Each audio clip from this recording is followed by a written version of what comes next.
Well, good morning, everyone. We are here to talk about the K-16 Regional Collaborative Project. I'm loving seeing all the good morning notes from various places around our vast IE region. It's good to see everyone. Wish I could be there in a large ballroom in person, right? Wouldn't that be amazing if we could have that this morning? But as always, we want to make sure that we're staying safe and sound. I am Anne Marie Sakrikoff. I'm the COO of Growing Inland Achievement and have the distinction of serving as your mistress of ceremonies this morning. And so, we're glad that you're here. We're intending to keep this to an hour and ask you to continue to stay tuned. And if you have things you need, put them in the chat, or you're welcome to chat at us and the folks here who are going to be your speakers this morning. And then we'll also have an opportunity for you to join in on some jam boards to get some feedback and engagement on this very exciting opportunity we have for our region. Before I move forward, I do want to acknowledge those on the screen with me. So we have Jackie Melendez from IEGO and Michael Wyoffy from Inland Empire Community Foundation. And you'll hear from them here in just a moment. First up, just wanted to acknowledge that we are here to talk through this really exciting opportunity we have from the state for this K-16 collaborative.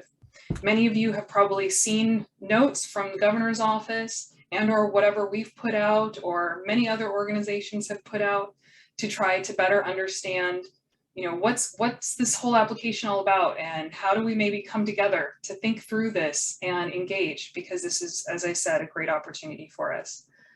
Here in the Inland Empire, we do have an established cross-sector environment. We've worked very hard over many years to work on engaging with others to really move forward economic advancement. And so at this time, I would like to just share my screen and acknowledge that we do have regional goals that have been set by all of you. Many of you were engaged in stakeholder meetings and sharing to really better understand what's going on in the region.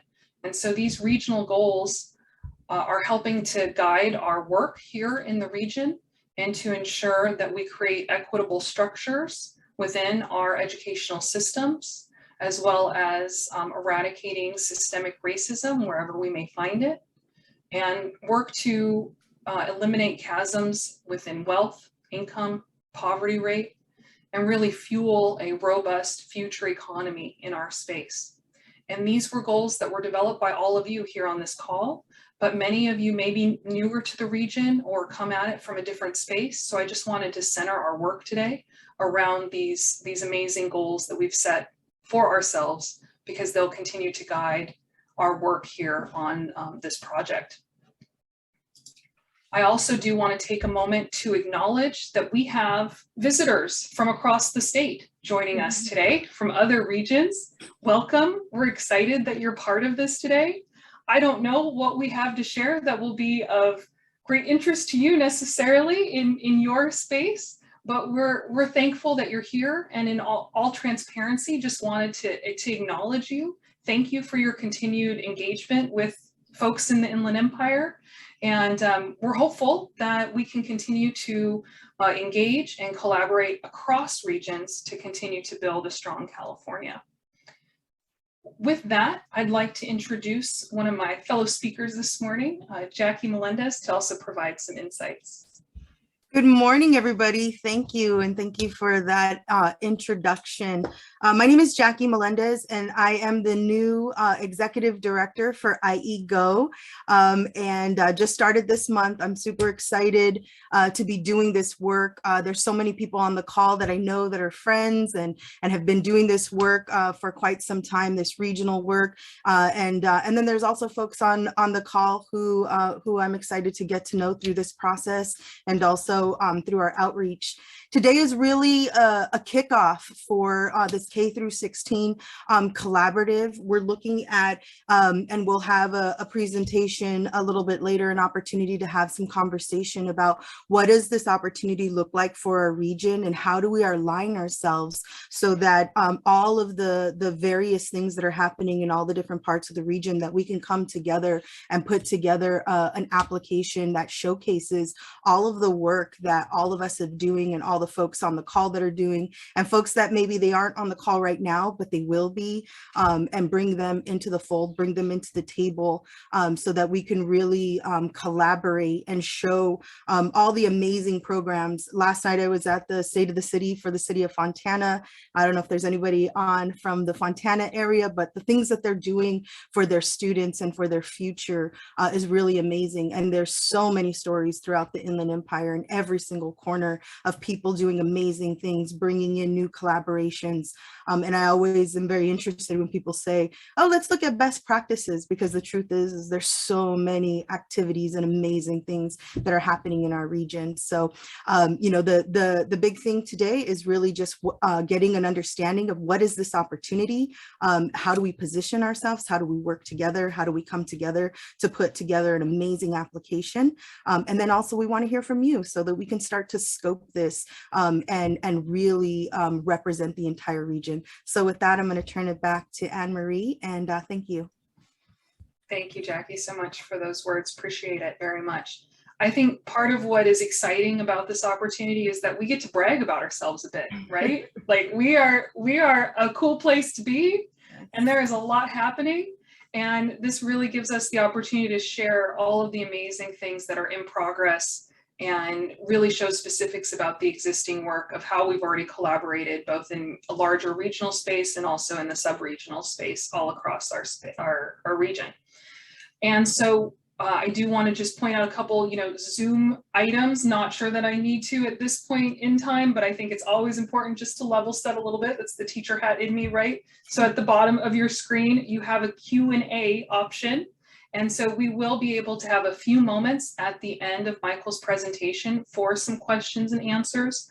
Our goal is to get to as many as we can, but as I mentioned at the beginning, we have a tight timeline. And so we will do our very best to answer a few of the questions. Our intention, though, is to answer all of the questions that are posed. And so we will be posting those to a website after the fact in the form of a FAQ for all of you to make sure all those questions do get answered. So as Michael's presenting, have a chance to put your questions in the Q&A, and we'll do our best to get to those. And so with that, I'll let Michael introduce himself and begin the presentation. Thank you. Awesome. Thank you. And Anne Marie for the introduction, kind of passing it over to me and everyone for being here this morning. I'm really excited to have this conversation and share a bit of information. Some might be new, and I think most of it, maybe to some, will be reiterating some prior knowledge. Before I share my screen to get started, I want to further introduce myself. My name is Michael Wiafe. I grew up in the Redlands, Loma Linda area. So if anybody's from that area, fully look forward to going back. I went to San Diego State for undergrad, which is where I started my journey in higher education and kind of doing similar work to this. And then I started my master's of public policy. And so now I'm technically in the Bay Area, but very much so my heart is in the Inland Empire, which is where I hope to come back to quite soon. Now a fellow at the Inland Empire Community Foundation, of course, working with GIA, IEGO, and all of you and getting these friends to our region. As we go through discussing these topics today, I encourage asking questions in the Q&A function, as Anne-Marie just mentioned, and we'll have time to address them and hopefully get to all of them. So I'll just take a second here to share my screen. Okay. Should be looking, give me just a second here. Awesome. Okay, hopefully everything's looking good on your end. Building on some of the work of the Recovery with Equity Task Force that kind of the governor's office embarked on, and scaling up the Fresno K through 16 collaborative, the governor's office came out with $250 million in competitive grant dollars for regional K through 16 collaboratives. The purpose of this really is to improve specific support for students and families, create specific career pathways for regional economic growth, while providing opportunities opportunities for learners. It's also a way to push key strategies that were identified, again, with a focus on equity and supporting the cradle to career data system and eliminate regional silos, uniting regional partners. We are lucky enough to have infrastructure, but build further infrastructure for future work focused on some student-centered design. So before we get into the broader requirements of the grant, I want to touch on some of the more technical details that you might be wondering about. And so this is actually included in the 2021-2022 Budget Act. And so it's now in state statute and administered by the Office of Public School Construction within the Department of General Services. That office is also looking for a third party, or has already sought a third party administrator in December to support this effort. And it has not been publicly announced who that is or when they'll be fully on board, but we might have a little idea of who it may be. They plan on having stakeholder meetings for the public regarding this during the month of February. I got the chance to call and verify a few days ago that although the RFP is not out, it is still in their plan to have these public forum, public meetings during the month of February. I believe the phrase was used, probably not February 1st, but definitely in February. And so we're looking forward to hearing more information on that. The estimated grant filing period is March, April 2022. And so again, continuing to plan forward, it's coming up quick this spring, and awards are expected to be announced in May 2022. Again, this is $250 million in competitive grant dollars. And so other regions are going to be also kind of embarking on similar efforts to scale up some of their projects and, of course, think of new projects.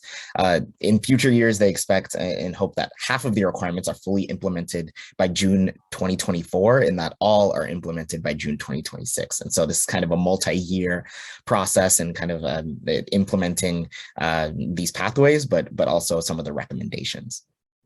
So collaboratives must include at least one of the following at the table: a K through 12 school district, a CSU campus, a UC campus, and a community college district, which we know are already kind of engaged in this conversation and excited to get started. But we also must have a steering committee with all of the above, and 25% must be local employers to ensure regional economic need, having workforce kind of inform where education needs to be centered and where pathways are created for students to have these opportunities. We already have, as Jackie kind of outlaid briefly, we have some of these intersectional economic development conversations happening in spaces like IEGO, where workforce is very much so at the table and somewhat front and center. You have to create at least 2 occupational pathways, including accelerated degree or credential programs that incorporates work-based learning. I know we already have that in the region, but these fields, the 4 fields that we have to pick 2 out of, at least 2. So if we decide that all 4 are needed, which I think that might end up being the case, who knows? You'll be part of that decision making, is healthcare, education, business, or engineering and computing, all of which have considerable opportunities. And then the collaborative must commit to participating in the Cradle to Career data system. I think this one's particularly for institutions involved in the pathways for sharing their data and keeping those opportunities for research and also further understanding the educational pathways that exist within our region and across the state of California. Last but not least, and maybe the sometimes tougher one to grasp is the 4. You have to implement 4 to the 7 recovery with equity recommendations, and we'll spend just a little bit of time discussing some of that today. So the recommendations, actually, I'll go back just a little bit. In summer 2020 and finishing in February 2021, Dr. Lande Ajose convened experts in higher education in equity and innovation. If you haven't seen the folks that came together, it was really fully encompassing of different perspectives and expertise across California and across the country to kind of engage in providing recommendations fitting into 4 buckets or 4 guiding principles.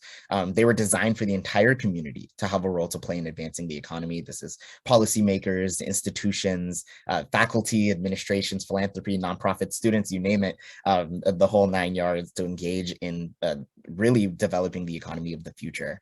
The first bucket is fostering inclusive institutions, looking at institutional cultures and cultivating environments that work for learners. And then there's streamlining pathways,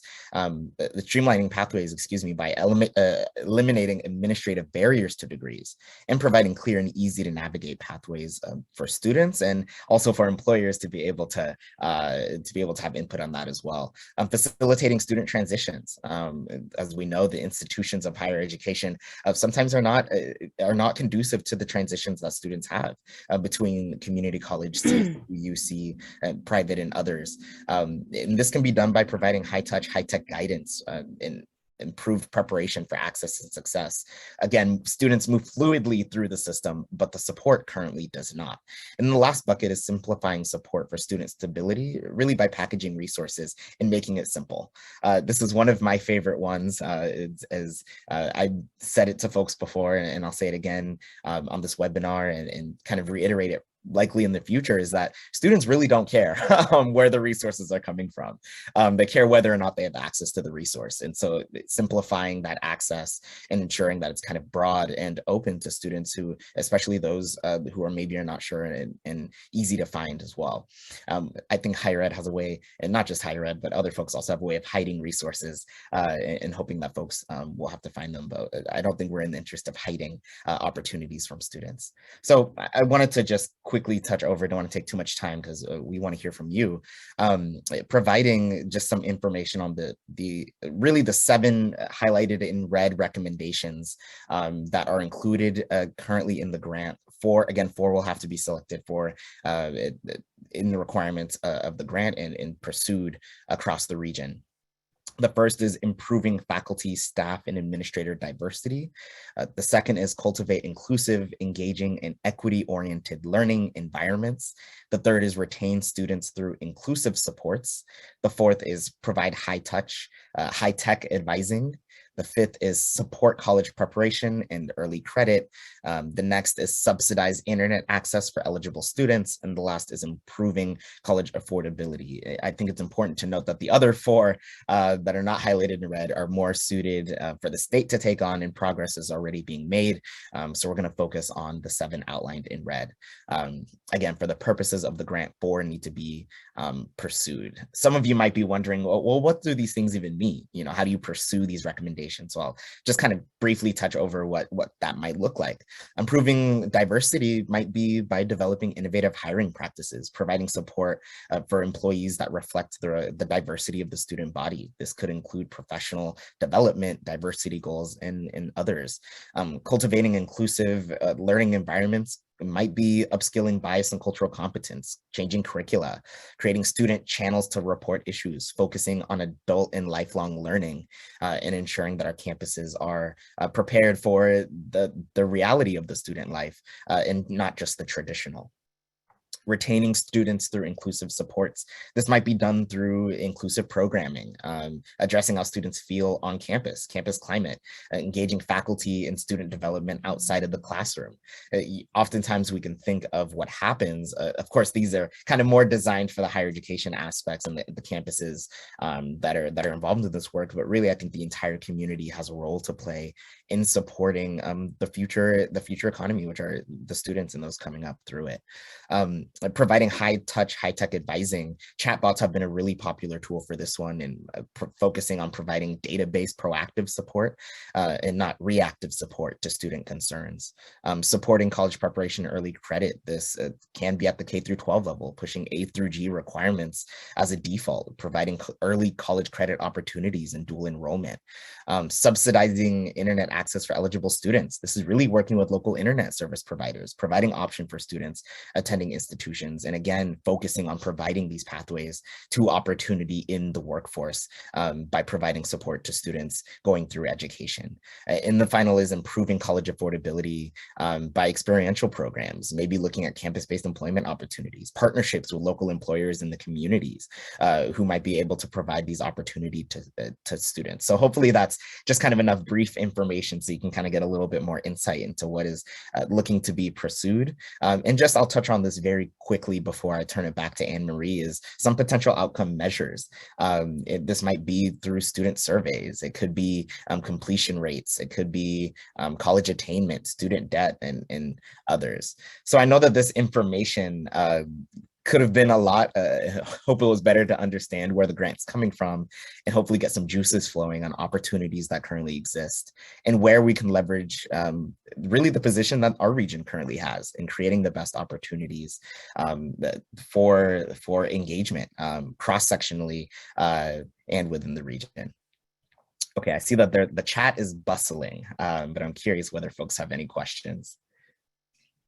Thank you so much, Michael, for that. I know it's hard to try to boil down months of work into a few slides, but thank you for trying. One of the questions in the chat, of course, is, will the slides be shared? And yes, they will be shared. That is our intention, along with the recording of this call. So you have that to go along with the slides. We did have one question that I answered in the Q&A regarding transparency and why we were in a meeting and a webinar. So I think it's important just to acknowledge we decided to go with a webinar after several large regional meetings in the last couple of weeks were hacked, and we didn't want to have to deal with that today.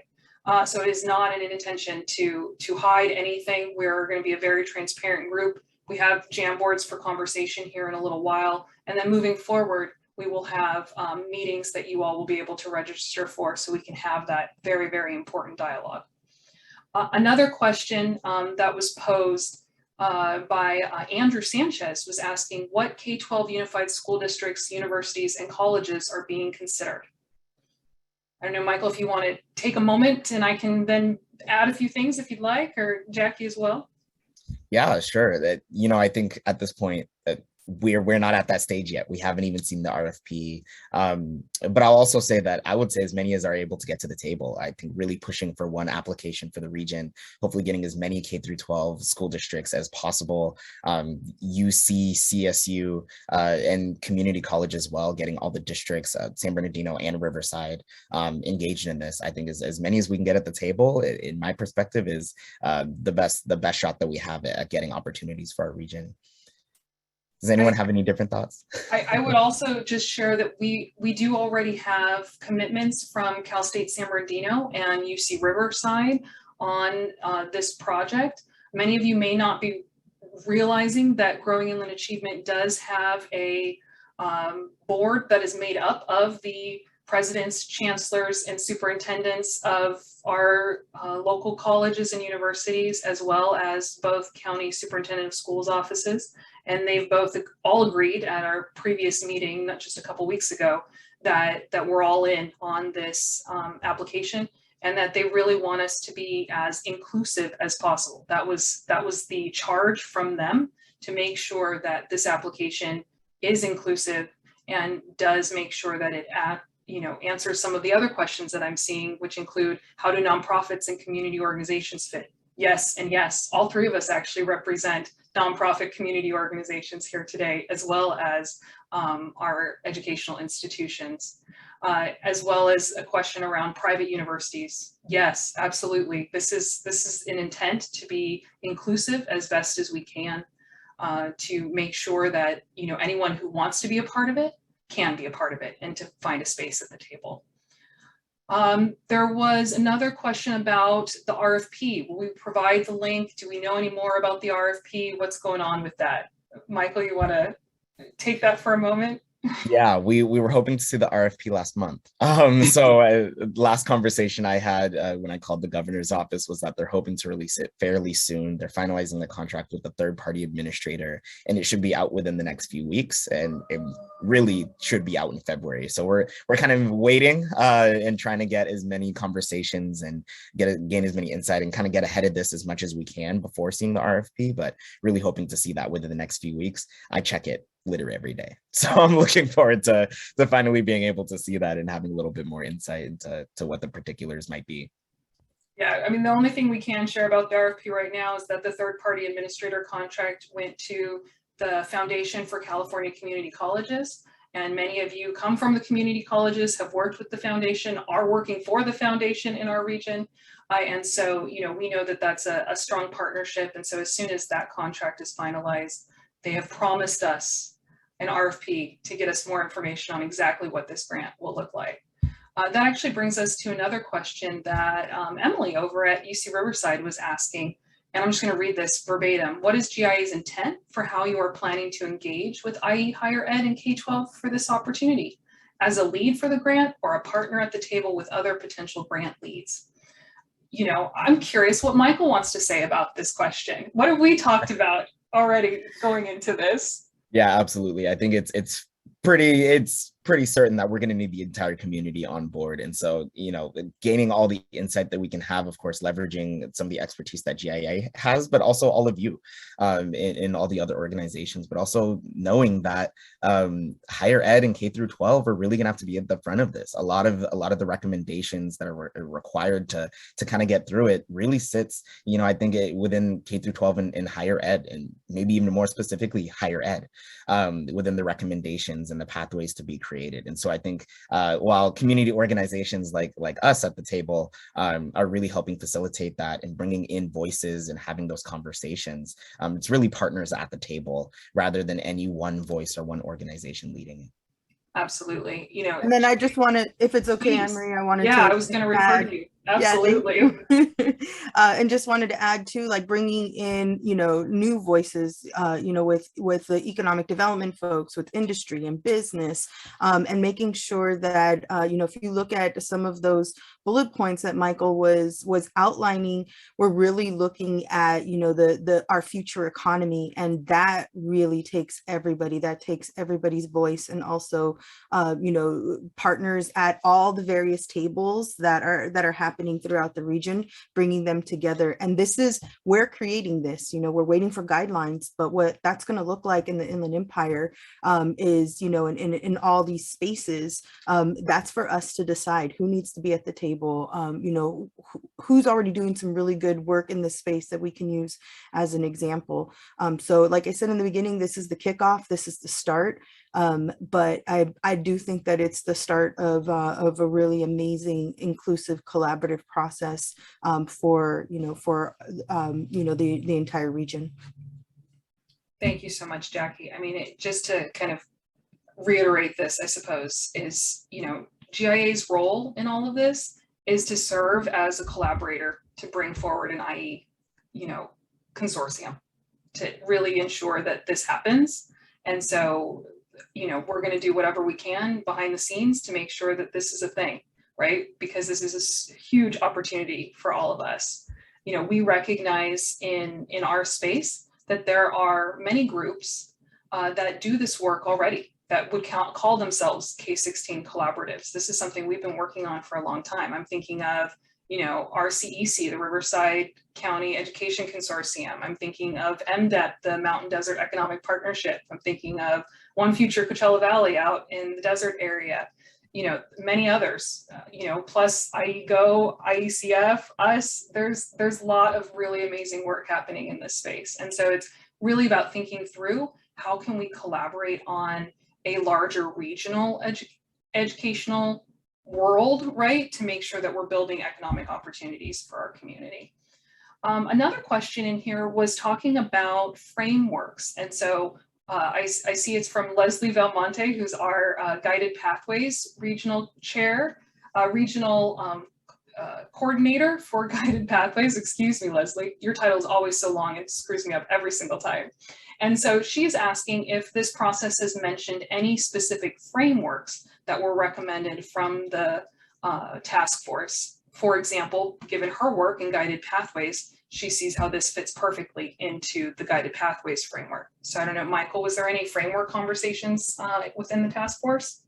Not that I know of, no. So I don't think that there's a specific framework at least outlaid yet, but I will say that this kind of opportunity is really thinking about scaling up what happened in Fresno with their K-16 collaborative. And so I'll put that link into the chat. And so this is kind of, I think, where the idea came from and kind of elevated towards the governor's office and to how to scale this up in different regions. But there are kind of main differences between what happened in Fresno and their K-16 collaborative and what this opportunity is looking for. I'm not too familiar with the guided pathways framework, but from what I've heard in Anne Marie's comments, like it sounds like it fits within this quite nicely. But maybe looking at Fresno is kind of a good starting point to think about where the idea came from, but then also how this is going to be driven by workforce, which is how the Fresno opportunities or what happened in Fresno is a little bit different. Thank you so much, Michael. Another comment, question really from the chat area actually. Ray over at Chaffey College is asking about if there are any recent regional K-16 needs assessment that we can use to help drive this conversation and our strategic planning. Any thoughts that either of you have on that? It's a really good question. It's a good question. I don't have an answer. That's okay. We can not have answers for some of these things. And I think, you know, one of the things that I'm thinking about is there has been quite a bit of work around career pathways with the IE-GO framework, especially as part of the Building Back Better application that was submitted at the end of last year. And so there's quite a bit around career pathways in that, and what are the economic engines within the IE region. And so I think that'll help to really drive our strategic thought around where do those pathways need to live and how we can ensure that an application moves forward. Can I also bring up something I'm seeing in the chat is around student voice. Virginia and Ray are mentioning student voice is critical. I have to say that I fully agree. I didn't mention on this call, but I have a background in student leadership and I've been doing it for a few years.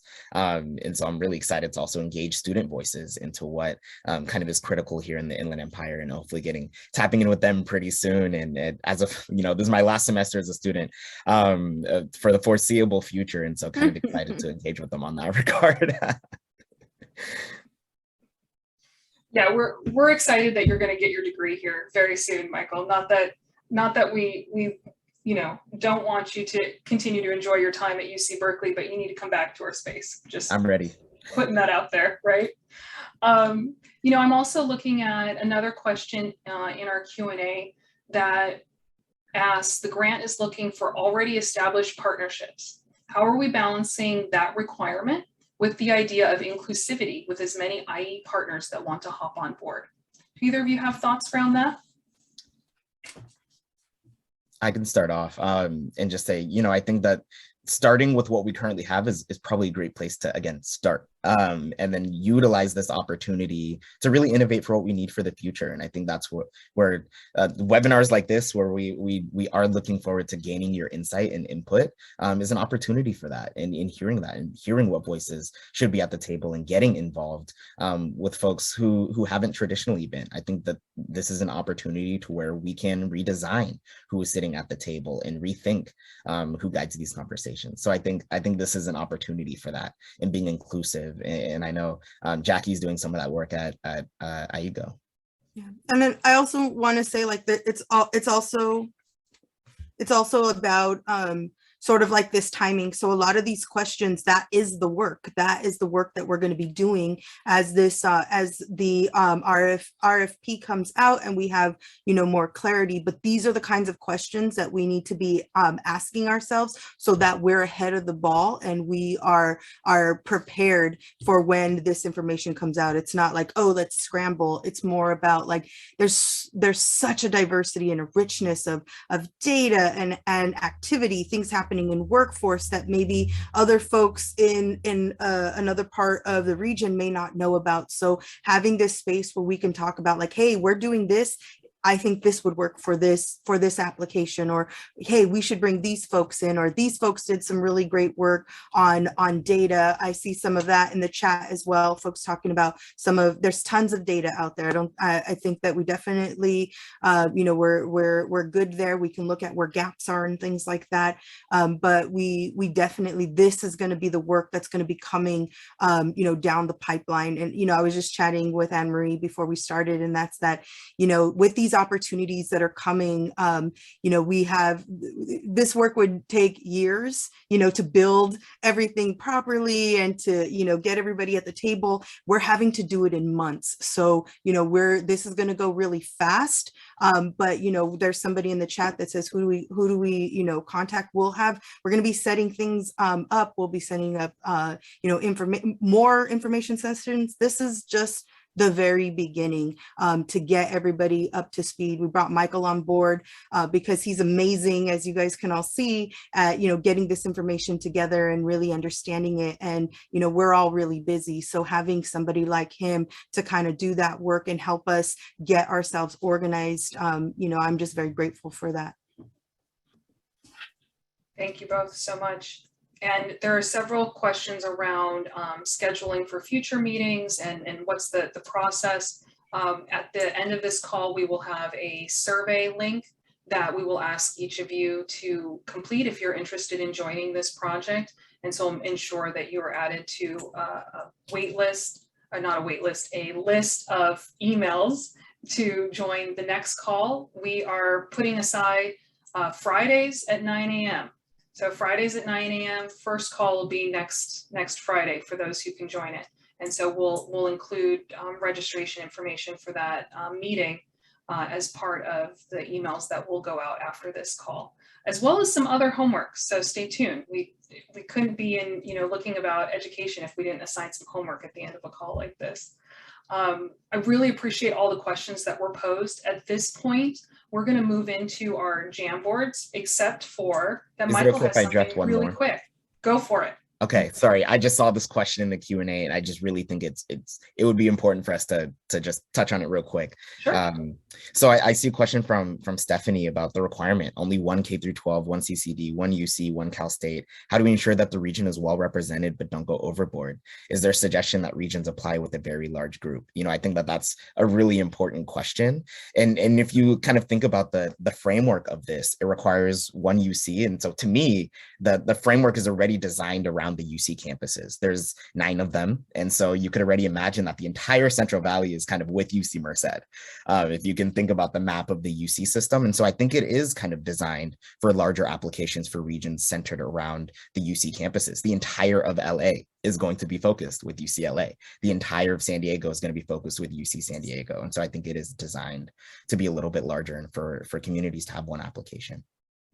What we're looking at right now is we recognize that this is a process where you need to have at least one of these items, right? At least a UC, at least a CSU, at least one district, but that is certainly not what we think will happen in our space, because we recognize that there are 56 school districts across the 2-county area.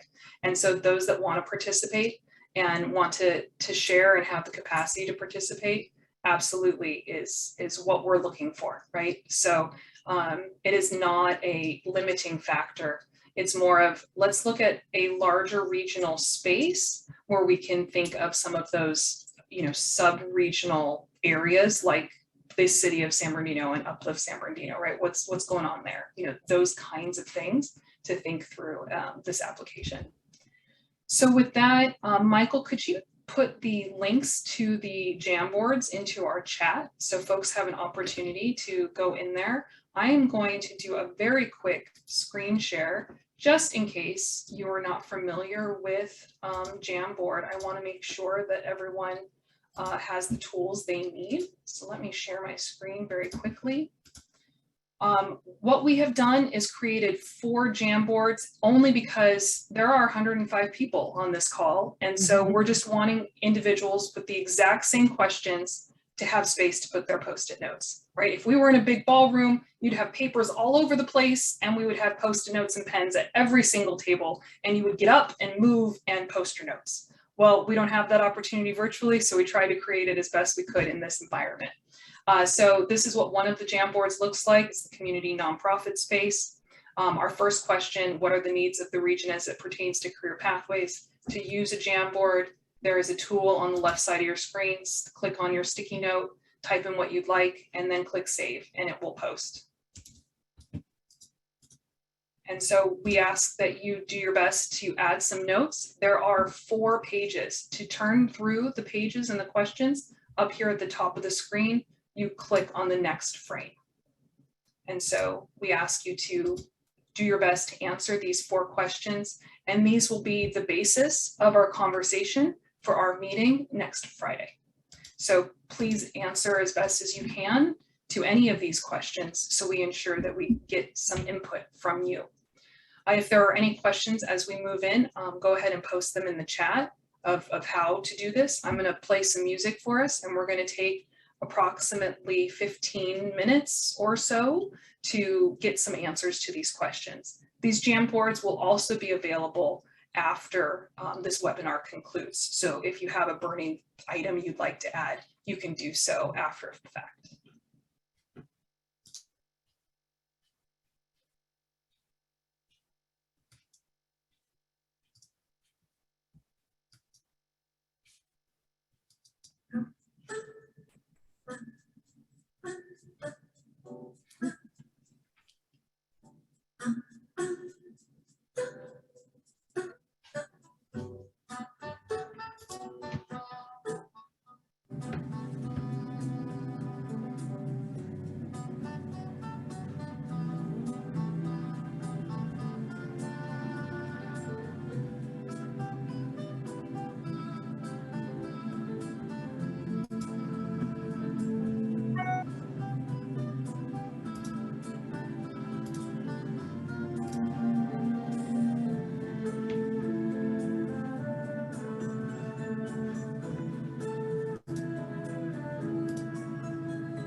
I see in the chat that it looks like some of the Jamboards don't have full access, so I'm working on that now. Have it evidence.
Fun to see the little Post-its come up on all the jam boards.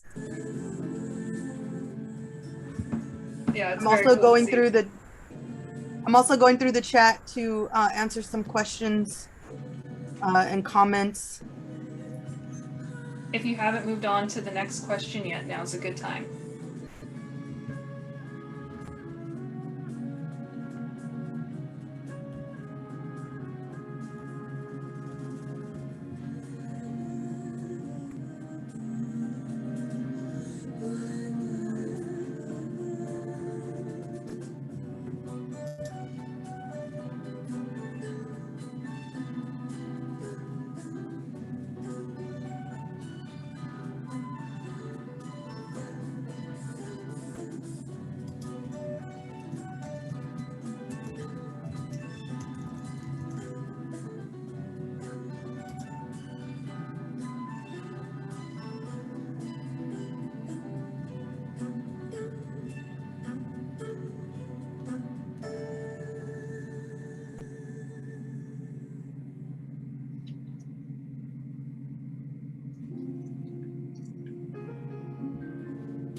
I also I also see in the chat some of those items could be copy and pasted into the Jamboard, so it's part of the larger discussion as well. There's some really good content in the chat.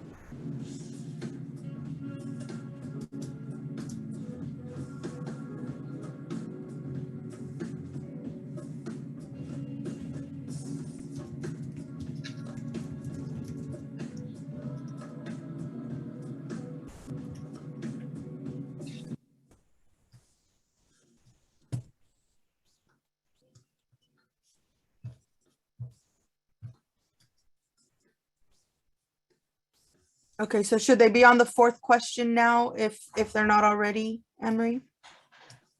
Yeah, we're going to conclude here in a few minutes. So yes, if you have a chance to get to the next couple of questions, that would be fantastic.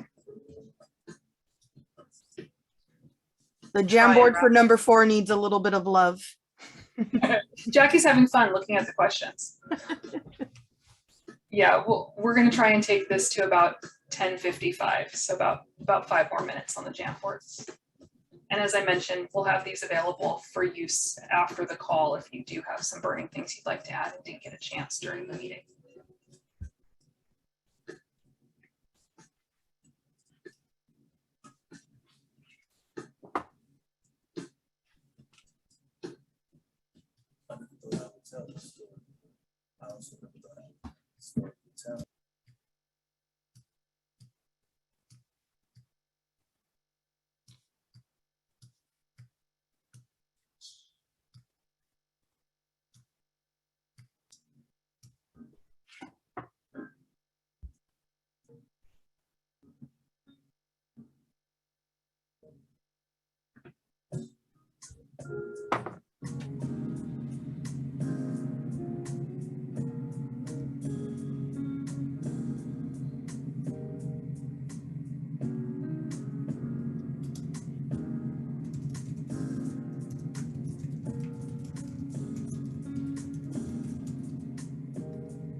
Okay, we have about 4 more minutes on the Jamboards.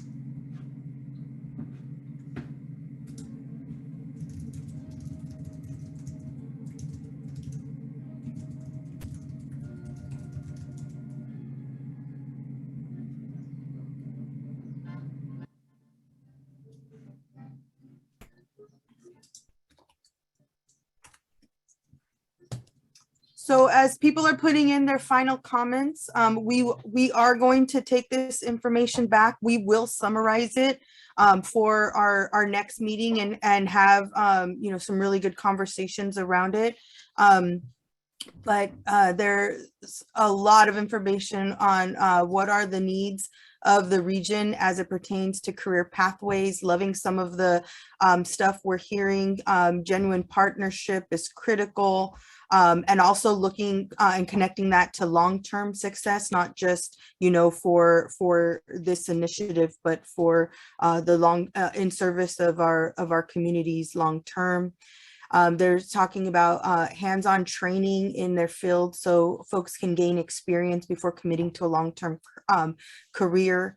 A deep understanding of our let's see, our student experience that is reflected in the economic development workforce systems.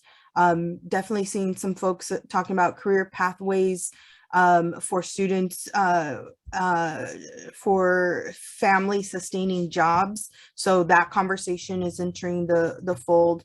Again, funding for workforce development. And need to bring competing programs to our collaborative work. No one program will work for every population. So a lot of really good content.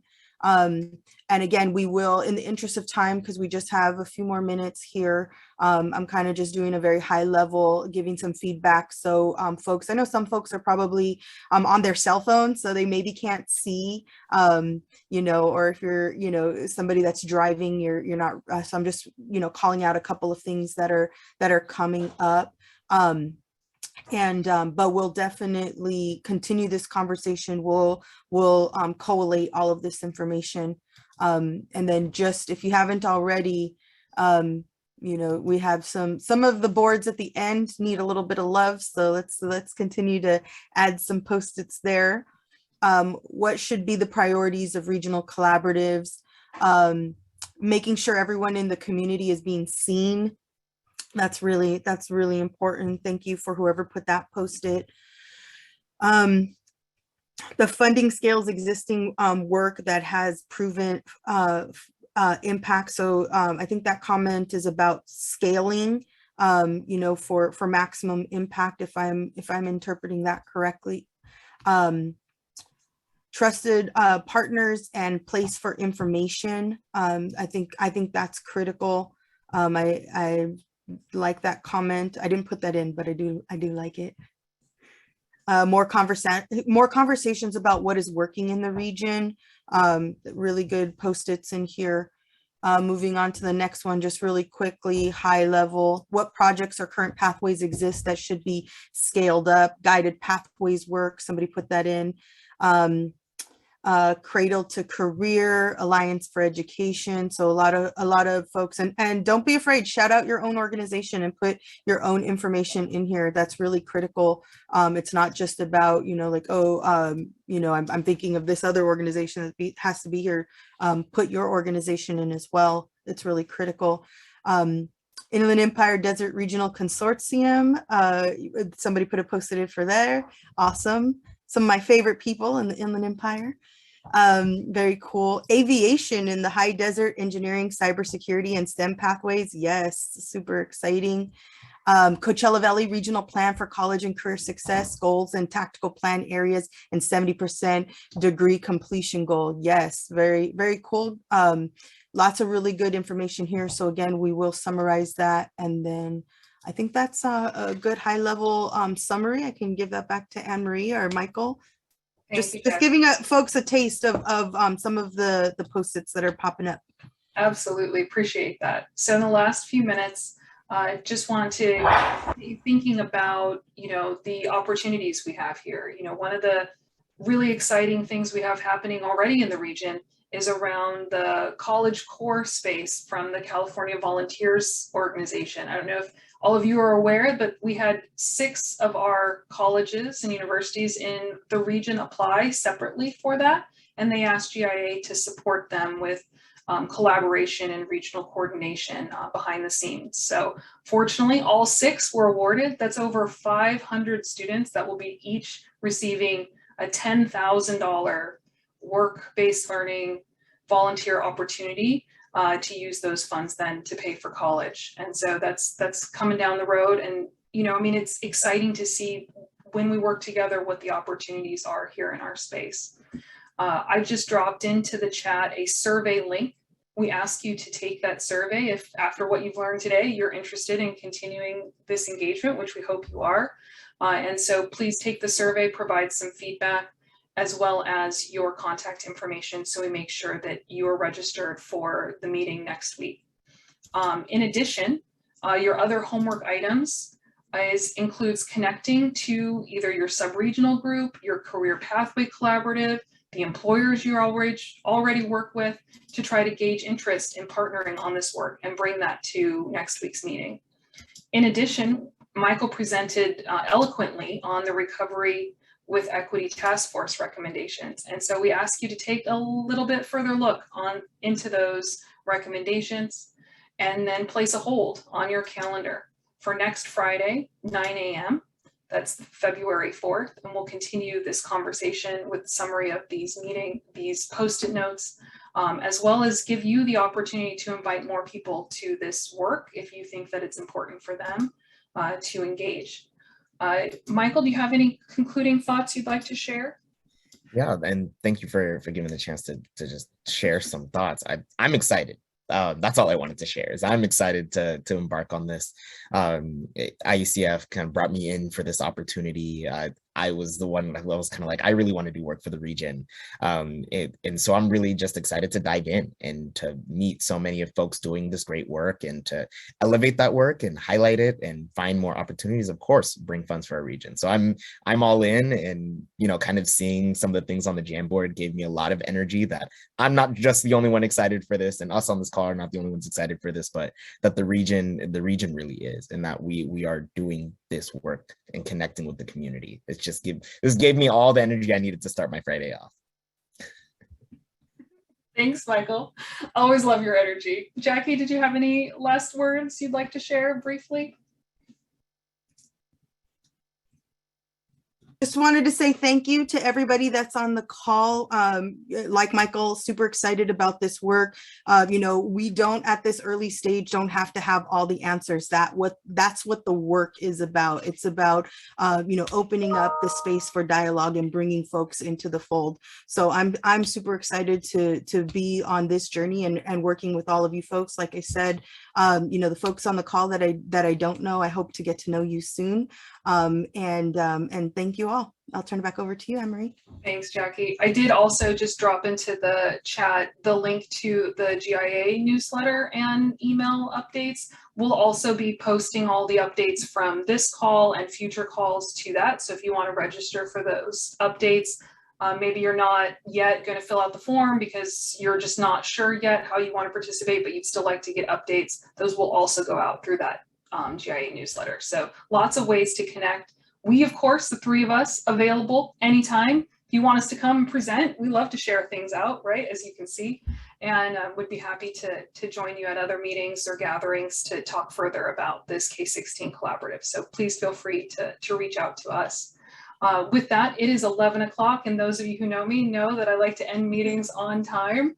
And so we will wish you all a very happy Friday and a safe and sound weekend.